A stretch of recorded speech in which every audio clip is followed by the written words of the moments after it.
Hello दोस्तों, स्वागत है आप सभी का प्रवीण एजुकेशन चैनल पर। आज की इस वीडियो में हम बात करने वाले हैं सीटेट 2019 दिसंबर का पेपर गणित का। तो चलिए शुरू करते हैं। सबसे पहला क्वेश्चन आपकी स्क्रीन पर क्वेश्चन नंबर 31। तीन बॉन्ड ए, बी तथा सी के पेन क्रमशः 10, 12 और 24 के पैकेट में उपलब्ध हैं। यदि एक दुकानदार को तीनों प्रकार के पेन समान संख्या में खरीदने हैं तो उसके द्वारा खरीदे जाने वाले पैकेटों की न्यूनतम संख्या क्या होगी।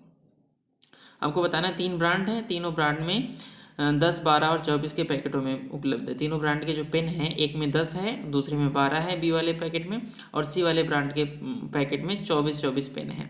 तो आपको बताना है कितने पेन ले वो, ए के कितने पैकेट ले, बी के कितने पैकेट ले, सी के कितने पैकेट ले, जिससे उसको सभी ब्रांड के बराबर बराबर पेन मिल जाए। तो आप बताइए, सिंपल, बहुत ही सिंपल सा क्वेश्चन है, अपने मन में सोचने वाला। तो देखिए, जिसमें अगर 10 के पैकेट है तो उसका ज़्यादा पैकेट लेना पड़ेगा। ज़्यादा पेन खरीदने के लिए एक समान, मान लो कोई सेम संख्या है, उतनी पेन खरीदनी है, तो जिसमें कम पेन है, जिसके पैकेट में कम पेन है, तो उसके ज़्यादा पैकेट खरीदने होंगे। तो इसका मतलब ए का ज़्यादा पैकेट खरीदना होगा। बी में 12 हैं तो बी के उससे थोड़े कम खरीदने होंगे, और सी के 24 पेन है तो उसमें सी वाले के पैकेट, सी ब्रांड के पैकेट जो होंगे वो आपके और कम लेने होंगे। तो इससे भी आप आंसर लगा सकते हैं। जैसे ए का जो ब्रांड का होगा सबसे ज़्यादा होगा, ए का वैल्यू, जैसे आपकी इस आंसर्स हैं 10, 12 और 5, तो 10, 12, 5 में सबसे बड़ी कौन है, 12 है। तो ए ब्रांड के पेन जो होंगे उनके पैकेट 12 होने चाहिए, बी के 10 होने चाहिए, सी के 5। एक तो इस तरीके से आप लगा सकते हैं सिंपल, अपने मन में सोचकर। और दूसरा तरीका, इसका सही तरीका जो होगा वो सही तरीका है, जैसे ए ब्रांड के पेन जो हैं 10 के पैकेटों में उपलब्ध हैं, बी ब्रांड के पेन जो हैं 12 के पैकेटों में उपलब्ध हैं, सी ब्रांड के पेन जो हैं वो 24 के पैकेटों में उपलब्ध हैं। इसको निकालने के लिए, समान संख्या में निकालने के लिए आपको क्या करना होगा, इसका एलसीएम, लसा लेना पड़ेगा। जैसे आप लसा लेंगे 10, 12 और 24 का, तो लसा लेने पर इसका लसा जो आएगा आप निकाल लेंगे, लसा इसका आएगा 120, 120 आएगा। इसका लसा 120 आएगा। लसा निकालने के बाद आपको क्या करना है, इस 10 के जितने मतलब 10 ए वाली पेन की, ए वाला ब्रांड जो था उसके एक पैकेट में 10 पेन थे। तो आपको बताना है कि 120 पेन अगर टोटल लिए जा रहे हैं तो कितने पैकेट इसके लगेंगे। तो इससे इसमें भाग डिवाइड कर देंगे, तो ये हो जाएगा 12, 10 बराई 120, 10 से अगर 120 में भाग देंगे तो इसका आंसर आ जाएगा 12। तो यहाँ से ए का जो आंसर आ गया, इधर 12 आ गया। बी का देखिए, 12 से अब 120 में भाग देंगे, 12 से 120 में भाग देंगे तो बी का आ जाएगा 10, 12 दाम में 120। इस तरह 24 से 120 में अगर भाग देंगे तो इसका आ जाएगा 5। तो इसका सही तरीका इस तरीके से भी कर सकते हैं। आपको मैंने बताया जो सोचने वाली बात, उससे भी कर सकते हैं। तो इसका सही आंसर हो जाएगा option number 4, A=12, B=10 and C=5। चलिए आगे बढ़ते हैं अगले क्वेश्चन की तरफ। क्वेश्चन नंबर 32 आपकी स्क्रीन पर होगा।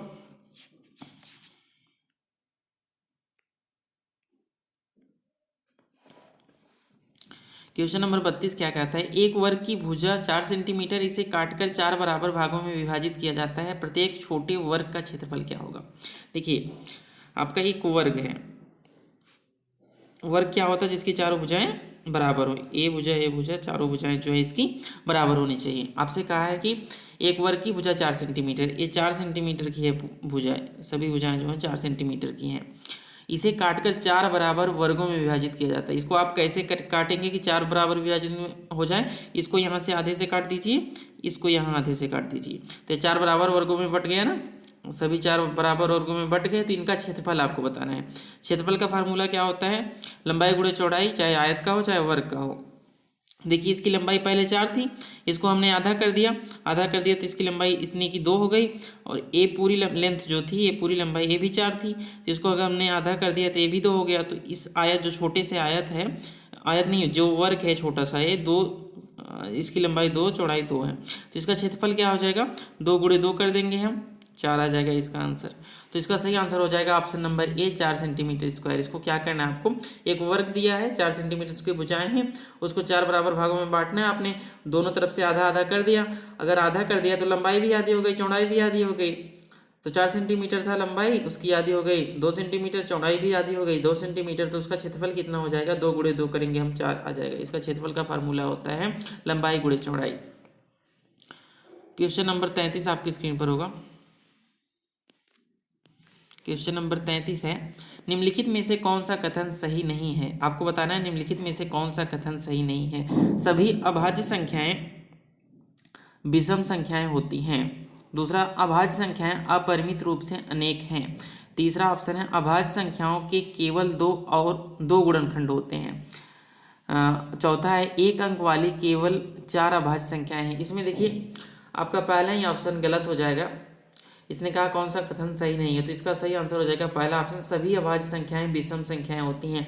आपका सबसे छोटी जो विषम संख्या अभाज्य संख्या होती है दो सम संख्या भी है और अभाज्य भी है, तो इसलिए इसका आंसर आ जाएगा पहला कि सभी अभाज्य संख्याएं विषम संख्याएं होती हैं। यह कथन गलत है, क्योंकि अभाज्य संख्या 2 भी है और सम भी है, तो इसका मतलब ये नहीं है कि विषम संख्याएं जो होंगी सभी अभाज्य संख्याएं विषम ही होनी चाहिए।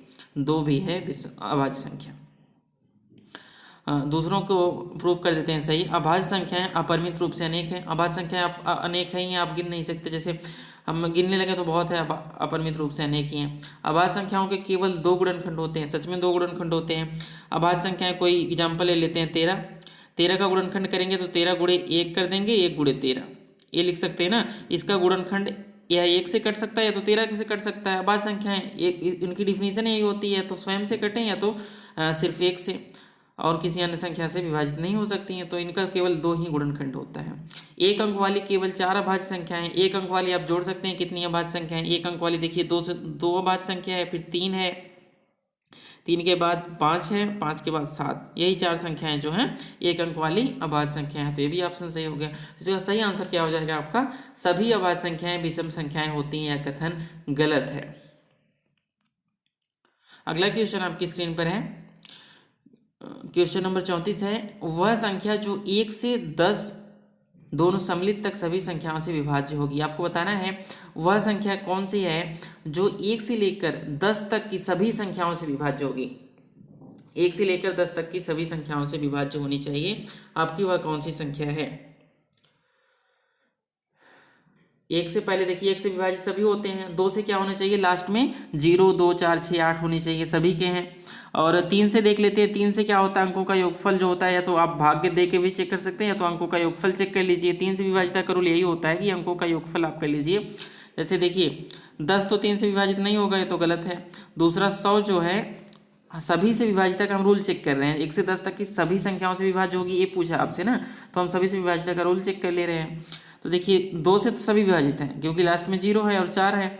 और 3 से चेक करते हैं, 3 से विभाजित का रूल होता है कि उनके अंकों का योगफल जो है 3 से विभाजित होना चाहिए। 1 0 जोड़ेंगे तो 1 ही आएगा, तो 3 से विभाजित नहीं है। 1 डबल 0 ये भी है, 3 से विभाजित नहीं है। तो 604 देखते हैं, 604 604 में अगर 3 से भाग करेंगे, हम भाग भी करके भी चेक कर सकते हैं। और इसको रूल भी होता है कि 3 से विभाजित का रूल होता है कि इनके अंकों का योगफल 6 धन 0 धन 4, 6 धन 0 धन 4 जोड़ेंगे आपका 10 आ जाएगा। 10 जो है 3 से विभाजित नहीं है, इसलिए यह संख्या भी 3 से विभाजित नहीं है। आपके पास ऑप्शन ही बचा, ऑप्शन नंबर डी, तो ऑप्शन नंबर डी ही सही होगा। तो ऐसे चेक भी कर लेते हैं, 3 से विभाजित का रूल क्या कहता है आपको, अंकों का योगफल जो है 3 से विभाजित होना चाहिए। 2 धन 5 धन 2 धन 0 करेंगे आपका 5 2 7 2 9 आ गया। 9 जो है 3 से विभाजित है। आपको चेक करने की जरूरत नहीं है क्योंकि ऊपर वाली तीनों संख्याएं जो हैं वो 3 से विभाजित ही नहीं है। उसने कहा पूरी 1 से लेकर 10 तक की सभी संख्याओं से विभाजित, तो जब 3 से ही नहीं विभाजित है तो अगली संख्याओं की बात ही नहीं है। तो इसका सही आंसर हो जाएगा option number D 2520 2520। Question number 35 आपकी स्क्रीन पर है, आयशा के पास केवल 5 और 10 के सिक्के हैं। आयशा के पास केवल 5 और 10 के सिक्के हैं, 5 के और 10 के सिक्के हैं। यदि उसके पास सिक्कों की कुल संख्या 25 है, सिक्कों की टोटल संख्या जो है 25 है। अब और 160 रुपये का धन है, 160 रुपये टोटल है, तो उसके पास 5 और 10 के सिक्कों की संख्या क्या होगी। इसको सॉल्व करने के लिए सिंपल क्या करते हैं हम, जैसे देखो 5 के सिक्के हैं और 10 के सिक्के हैं। 5 के सिक्कों को हम x मान लें, 10 के सिक्कों को y मान लें। इस तरीके से सॉल्व कर सकते हैं। तो सॉल्व करते हैं उसको, 5 के सिक्कों की संख्या हम मान लेते हैं x है और 10 के सिक्कों की संख्या y है। यहाँ से ये दोनों मान लिए। तो देखिए 5 के सिक्कों की संख्या और y के सिक्कों की संख्या दोनों का योग दिया इसने। कुल संख्या कितनी है, कुल सिक्के कितने हैं, 25 है। इसने बताया ना, यदि उसके पास सिक्कों की कुल संख्या 25 है, तो 25 सिक्के हैं, तो मतलब मैंने 5 के सिक्के x माने, y के सिक्के 10 के सिक्के y माने, तो इसने कह दिया x धन y बराबर है हमारे पास 25, दोनों का योग जो है 25 है। और दूसरी कंडीशन क्या है, तो अगर हम करेंगे जैसे 5 के सिक्के जितना उसमें गुणे 5 कर देंगे, 5 गुणे x कर देंगे, धन 10 के सिक्के जितना उसमें गुणे 10 गुणे y कर देंगे, बराबर होना चाहिए अब टोटल धन जितना 160 रुपये के, 160 रुपये के बराबर होना चाहिए। तो यहाँ से आप क्या कर सकते हैं, देखिए हमारे पास दो इक्वेशन आ गए, दो समीकरण आ गए, और दो हमको बताने हैं कि दो मान भी निकालने हैं, तो हम आसानी से सॉल्व कर सकते हैं। यहाँ से y का मान निकाल लेते हैं x के टर्म में, यहाँ से x को उस साइड भेज देंगे, y इज इक्वल टू हो जाएगा हमारे पास 25 माइनस एक्स, यहाँ से y की वैल्यू जो होगी 25 माइनस एक्स। अब यहाँ पे हम y की जगह 25 माइनस एक्स रख देंगे सिंपल, तो 5x धन 10 y की जगह 25 माइनस एक्स बराबर 160। अब इसको सॉल्व करते हैं, 5x धन 10 का 25 में गुणा करेंगे 250 हो गया, 10 का गुणा x में करेंगे 10x हो गया, इक्वल टू 160 यहाँ पे आ गया। तो 5x और 10x यहाँ पे है, तो इस ये दोनों देखिए घट जाएंगे क्योंकि विपरीत चिन्ह है, 5x पॉजिटिव है और ऋण 10x निगेटिव है, तो यहाँ पे इन दोनों को घट जाएगा, तो एक हो जाएगा ऋण 5x, क्योंकि जो ज़्यादा होता है उसकी साइन आती है, प्लस 250 धन 250 बराबर 160 है। अब देखिए ये ऋण है, इसको उस साइड भेज देते हैं 250, और इसको इस साइड ले आते हैं 160 हो गया बराबर 5x ना, तो इसका मतलब 5x हो गया बराबर है 250 में से 160, 250 में से 160 जाएगा, कितना हो जाएगा 90 रुपये, 250 में से 160 गए 90, तो x की वैल्यू क्या हो जाएगी 90/5, 90 से 5 में भाग करेंगे तो 5 1 5 पनी 48, यहाँ पे आ गया 18, x की वैल्यू हमारे पास 18 आ गई। इसका मतलब 5 के सिक्के जो हैं हमने क्या माने थे, x जो माना था 5 के सिक्के माने थे, तो हमारे पास क्या हो जाएगा x की वैल्यू जो हो जाएगी 18, 5 के सिक्के कितने हैं 18, टोटल कितने थे 5 के सिक्के जो हो गए, 5 के सिक्के जो हैं 18 हो जाएंगे, टोटल 25 थे, तो 10 के सिक्के कितने बचे 7, इसका सही आंसर हो जाएगा 18 और 7, पहले ही ऑप्शन है क्रमशः 18 और 7। आप इसको जोड़ के भी देख सकते हैं, सिंपल क्या करिए आप 18 गुणे 5 करिए, 18 पचे 90 हो गया, 7 दाम 70, 90 70 160 रुपये हो गया टोटल। इसको जोड़ के भी कर सकते हैं सिंपल, बहुत ही अच्छी तरीके से, कि ऑप्शन वाइज करिए आप, पहले जैसे जो भी है क्रमशः 18 सिक्के 5 के ले लिया, 18 सिक्के 5 के लेंगे तो 18 गुणे 5 कर देंगे 90 रुपये हो गए, और 7 के 10 सिक्के 10 के जो हैं 7 सिक्के लीजिए, 10 7 70 हो गए, यहाँ से आपका 160 रुपये आ जाएगा। तो इसका सही आंसर हो जाएगा ऑप्शन नंबर 1। चलिए आगे बढ़ते हैं क्वेश्चन नंबर 36 की तरफ। क्वेश्चन नंबर 36 आपकी स्क्रीन पर है, सरलीकरण से रिलेटेड है, तो चलिए सॉल्व करते हैं इसको।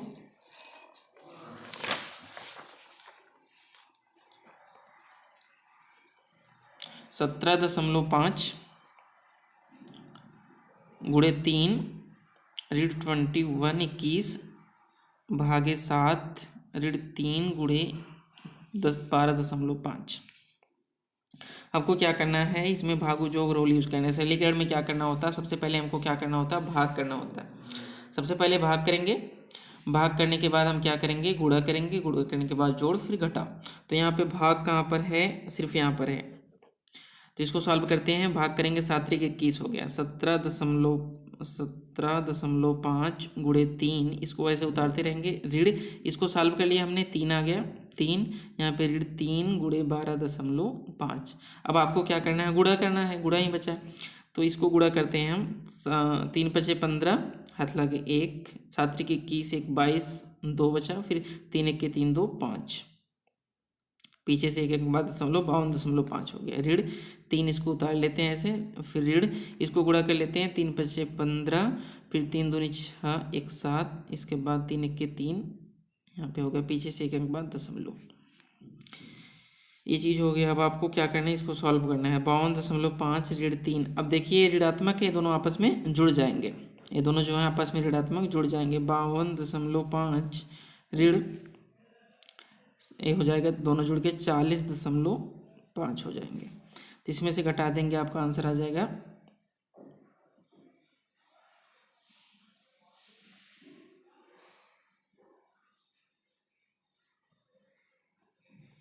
12.00। इसका सही आंसर क्या हो जाएगा? ऑप्शन नंबर बी 36 है, इसका सही आंसर हो जाएगा 2, जिसका सही आंसर क्या है 12, ऑप्शन नंबर 2।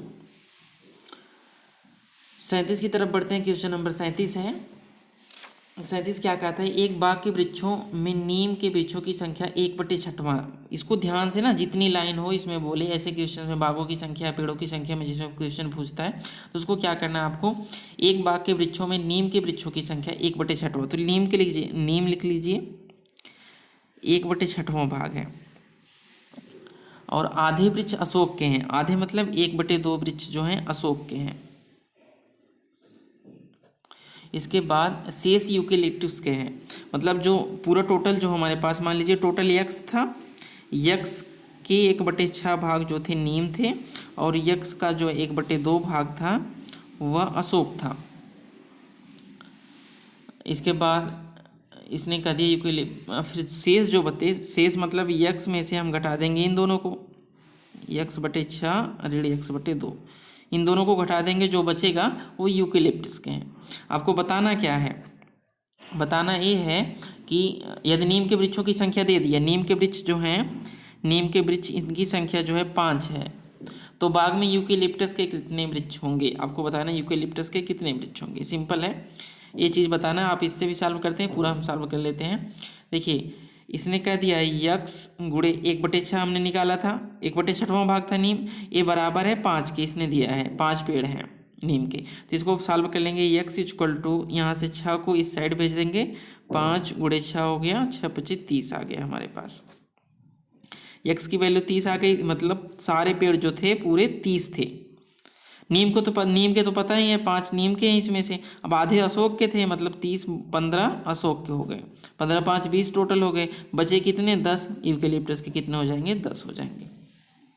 5 नीम के दिया ही था, टोटल हमने 30 निकाला, आधे कितने थे अशोक के, 30 के आधे कितने होंगे 15, और बचे कितने 10, तो 10 इसका सही आंसर हो जाएगा, ऑप्शन नंबर बी 10। अगला क्वेश्चन होगा आपकी स्क्रीन पर, क्वेश्चन नंबर 38 है। एक रेलगाड़ी दिल्ली से 29 अगस्त 2019 को 16:30 बजे प्रस्थान करती है। एक रेलगाड़ी जो है, दूसरा पेज ले लें,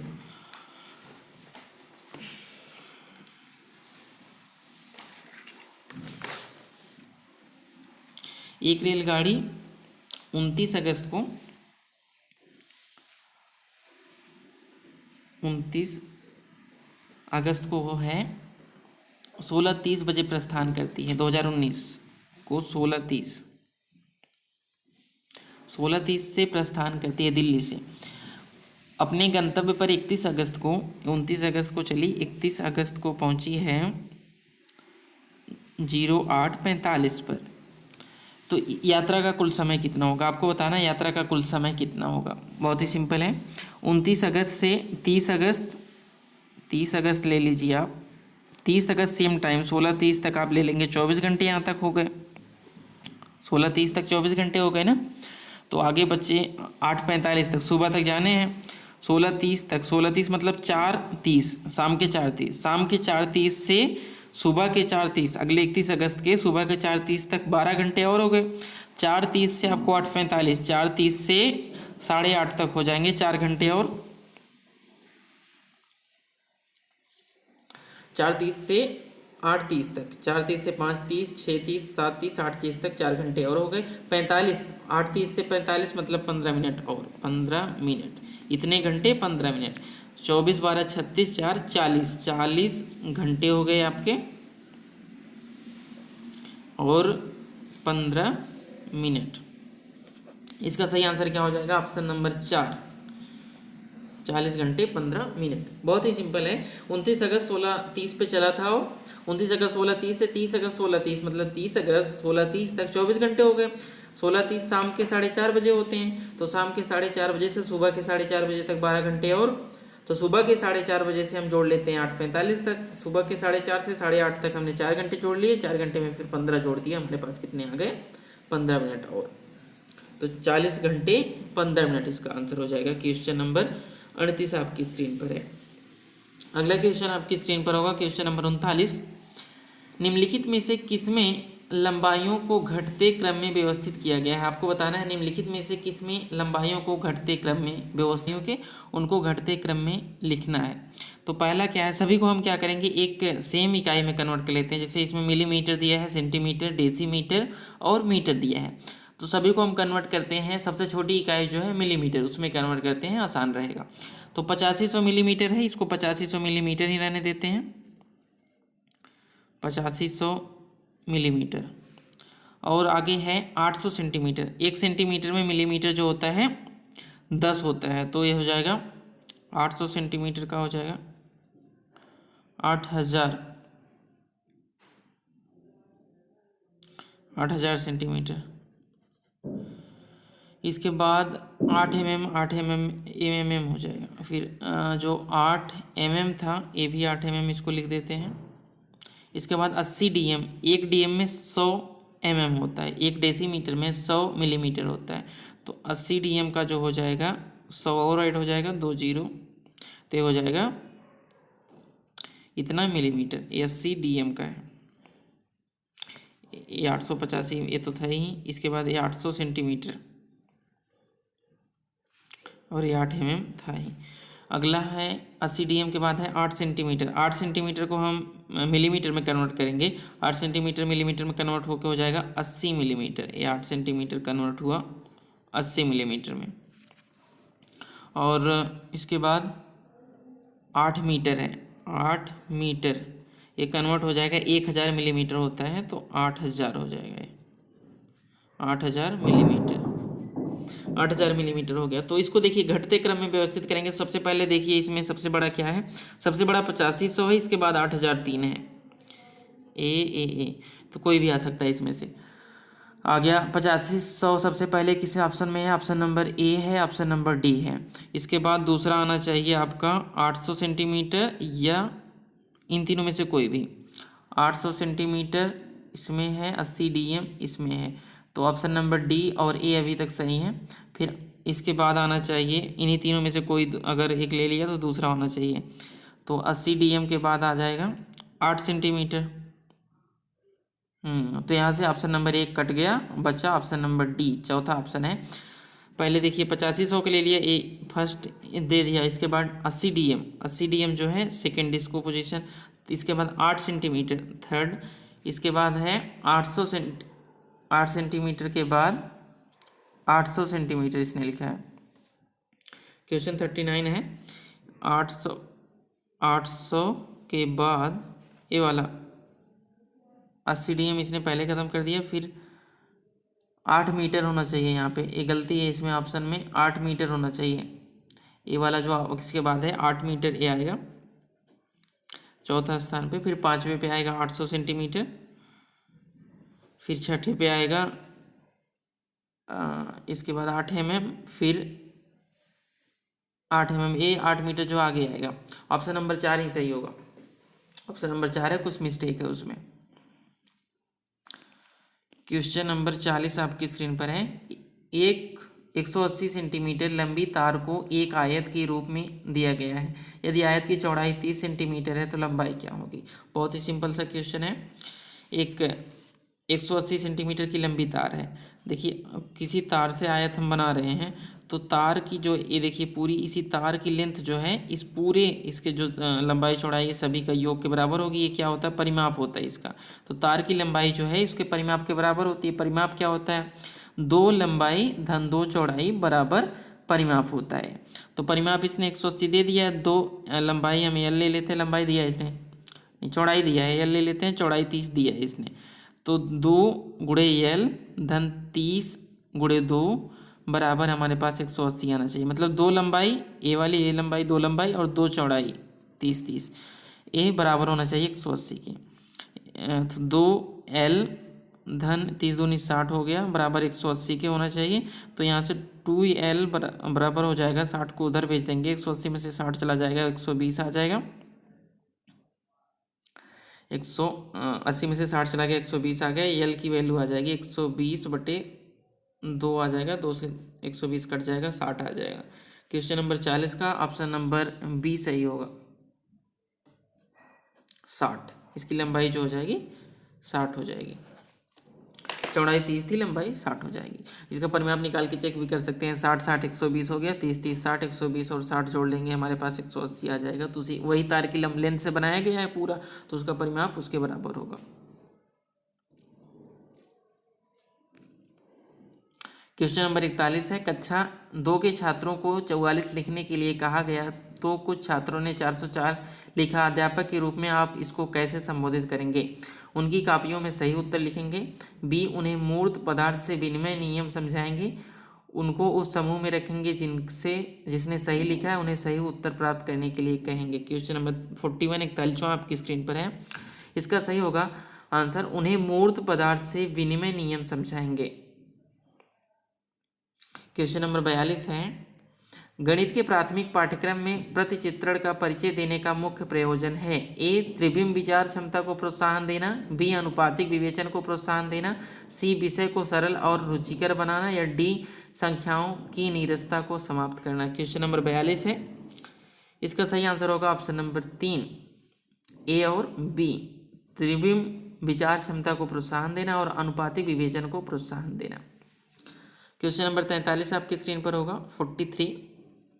एनसीएफ राष्ट्रीय परिचर्चा 2005 के अनुसार निम्नलिखित में से कौन से विषय प्राथमिक विद्यालय में गणित पाठ्यक्रम का भाग नहीं है?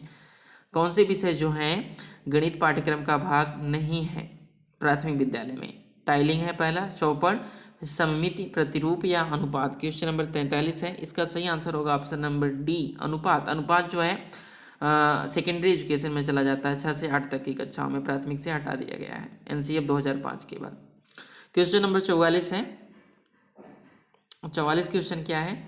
सूत्र का प्रयोग किए बिना अध्यापक निम्नलिखित में से किन साधनों या शिक्षण अधिगम सामग्री का प्रयोग कर यह दर्शाने के लिए कर सकता है कि विभिन्न आयामों वाले दो आयतों का क्षेत्रफल समान होता है? क्या करना है? सूत्र का प्रयोग किए बिना, सूत्र का प्रयोग नहीं करना है, और किन साधनों या शिक्षण अधिगम सामग्री का प्रयोग करने के लिए दर्शा सकता है कि विभिन्न आयामों वाले आयतों का क्षेत्रफल समान होता है। इसके लिए ऑप्शन है पैमाना, ग्राफ पेपर, धागा, टाइल। पैमाना, ग्राफ पेपर, धागा और टाइल। इसके लिए ऑप्शन है केवल बी, केवल बी, डी, या केवल सी, केवल ए व डी। क्वेश्चन नंबर 44 है। इसका सही आंसर होगा ऑप्शन नंबर बी, केवल बी और डी, ग्राफ पेपर और टाइल हम यूज करेंगे।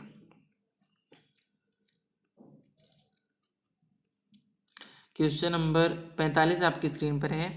निम्न में से गणित में उपलब्धि कम होने का कारण क्या हो सकता है? लिंग, सामाजिक सांस्कृतिक पृष्ठभूमि, गणित का स्वरूप, व्यक्ति की स्वाभाविक क्षमता। निम्नलिखित में गणित में उपलब्धि का कारण क्या हो सकता है, आपको बताना है। क्वेश्चन नंबर 45 से सभी लोग आंसर करेंगे। क्वेश्चन नंबर 45 का सही आंसर होगा ऑप्शन नंबर 2, सामाजिक सांस्कृतिक पृष्ठभूमि।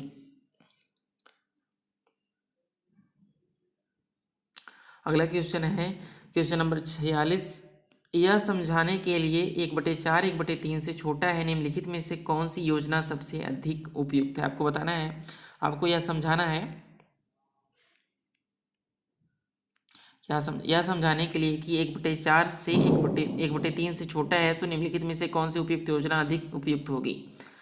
लघुत्तम समावर्तक विधि का उपयोग, कागज की पट्टियों का उपयोग, डाइनिंग ब्लॉक्स का प्रयोग, या संख्या चार्ट का प्रयोग। आपको क्या करना होगा? क्वेश्चन नंबर 46 है। क्वेश्चन नंबर 46 है। इसका सही आंसर होगा ऑप्शन नंबर 2, कागज की पट्टियों का प्रयोग। कागज की पट्टियों से आप क्या कर देंगे, उनको 4 भाग में बांट देंगे, 3 भाग में बांट देंगे, तो उसमें बता देंगे कौन सा छोटा है। क्वेश्चन नंबर 47 आपकी स्क्रीन पर है। प्राथमिक कक्षाओं में बच्चों को गणित पढ़ाने के लिए बनाई जाने वाली पाठ्य योजना का निम्नलिखित में से कौन सा अति महत्वपूर्ण पहलू है? पाठ्य पुस्तक के अनुक्रम का अनुसरण करना, गणितीय संकल्पनाओं को संरचनात्मक ढंग से प्रस्तुत करना, विद्यार्थियों को अवसर देना कि वे संकल्पनाओं की संरचना करें, क्रियाकलापों को लिखना और इससे संदर्भ में प्रश्न देना। क्वेश्चन नंबर 47 है, इसका सही आंसर होगा ऑप्शन नंबर 3। अगला क्वेश्चन नंबर 48 है, निम्नलिखित में से किसे संरचनात्मक रचनावादी गणितीय कक्षा का लक्षण नहीं माना जा सकता है। गणित के अध्ययन में भाषा और संवादों की भूमिका पर उचित ध्यान दिया जाता है। अध्यापक स्वीकार करता है कि दी गई अन्योन्य क्रिया को विभिन्न विद्यार्थी अलग अलग प्रकार से समझ सकते हैं। प्राथमिक स्तर पर आकलन के लिए विषय परक प्रकार की परीक्षा का आयोजन किया जाता है। या डी, गणित और दूसरे पाठ्येतर क्षेत्रों के भिन्न बीच के संबंधों को उजागर किया जाता है। क्वेश्चन नंबर 48 है, इसका सही आंसर होगा ऑप्शन नंबर सी, प्राथमिक स्तर पर आकलन के लिए विषय परक प्रकार की परीक्षा का प्रयोग किया जाता है। क्वेश्चन नंबर 49 आपकी स्क्रीन पर है, निम्नलिखित में से कौन से कथन की सहमति गणित के संरचनात्मक या रचनावादी दृष्टिकोण से की जा सकती है। गणित तथ्यों को सीखने के बारे में है, गणितज्ञों से सच्चाई का आविष्कार अपेक्षित होना चाहिए, गणित पूर्णतया विषय परक है, मार्गदर्शन गणित का महत्वपूर्ण पहलू है। क्वेश्चन नंबर 49 है, इसका सही आंसर होगा ऑप्शन नंबर 4, मार्गदर्शन गणित का महत्वपूर्ण पहलू है। क्वेश्चन नंबर 50 आपकी स्क्रीन पर होगा, निम्नलिखित में से कौन सा क्रियाकलाप बच्चों में त्रिविम समझ को विकसित करने के लिए अधिक उपयुक्त है। आपको बताना है कौन सा क्रियाकलाप है जो बच्चों में त्रिविम समझ को विकसित करने के लिए अधिक उपयुक्त है। ऑप्शंस हैं, बोतल के ऊपरी दृश्य को चित्रित करना, मानचित्र पर शहरों का स्थान निर्धारित करना, चंद्रमा के उदय होने का समय लिखना, संख्याओं को संख्या रेखा पर निरूपित करना। क्वेश्चन नंबर 50 है, इसका सही आंसर होगा ऑप्शन नंबर ए, बोतल के ऊपरी दृश्य को चित्रित करना। त्रिविम समझ को हम अगर विकसित करना चाहते हैं तो। क्वेश्चन नंबर 51 आपकी स्क्रीन पर है, गणित के अध्ययन के संबंध में निम्नलिखित में से क्या सही नहीं है। क्वेश्चन नंबर 51, इसका सही आंसर होगा ऑप्शन नंबर ए, गणित में उत्कृष्ट प्रदर्शन की प्रतिभा स्वाभाविक होती है, यह सही नहीं है। क्वेश्चन नंबर 52 आपकी स्क्रीन पर है, निम्नलिखित शाब्दिक समस्या के प्रकार को पहचानिए। मेरे पास 6 पेंसिल है, मनीष के पास मेरे से 2 अधिक हैं, मनीष के पास कितनी पेंसिल हैं। यह क्या है, आपको बताना है कौन सी समस्या का प्रकार है। तुलनात्मक जमा, तुलनात्मक घटा, व्यवकलित जमा या व्यवकलित घटा। क्वेश्चन नंबर है 52 आपकी स्क्रीन पर, इसका सही आंसर होगा तुलनात्मक जमा, तुलना करके उसमें जोड़ा जा रहा है तो इसका सही आंसर होगा तुलनात्मक जमा। 53वां क्वेश्चन नंबर आपकी स्क्रीन पर है 53, हिंदू अरबी गणना प्रणाली के लिए निम्नलिखित में से कौन सा सही नहीं है। एक संख्या में अंक की स्थिति इसका मान बताती है, यह योगात्मक प्रकृतियाँ है, इसमें आधार 2 की प्रणाली का पालन किया जाता है, यह गुणात्मक प्रकृतियाँ है। इसका सही आंसर हो जाएगा क्वेश्चन नंबर 53, इसका सही आंसर होगा ऑप्शन नंबर सी, इसमें आधार 2 की प्रणाली का पालन किया जाता है। इसमें आधार 2 की प्रणाली का पालन नहीं किया जाता बल्कि इसमें 10 आधार की प्रणाली का पालन किया जाता है। डेसिमल नंबर सिस्टम, दशमलव संख्या पद्धति जिसको हम कहते हैं।